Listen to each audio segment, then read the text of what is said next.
8.31 accessor stock. We want to encapsulate our stock class below by making our fields private.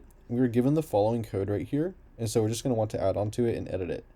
So first, let's encapsulate these, making this private string symbol, and then we will have a private total shares and then a private double cost.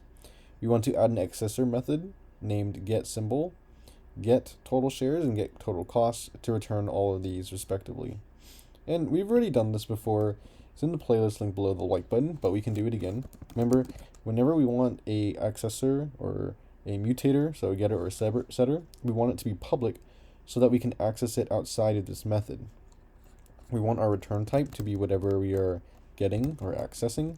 So we have a public string, and we want this to be called getSymbol.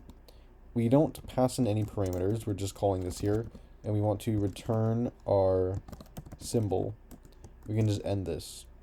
Now this is going to be quite similar for everything else that follows. So I'll copy and paste this in here, copy and paste this in here. We have a int total shares, so we have to actually change this return type to an int, and we'll do get total shares, and then we want a double, and this should be get total cost. So those look pretty good. We're just going to want to return our total shares, and then we want to return our total cost.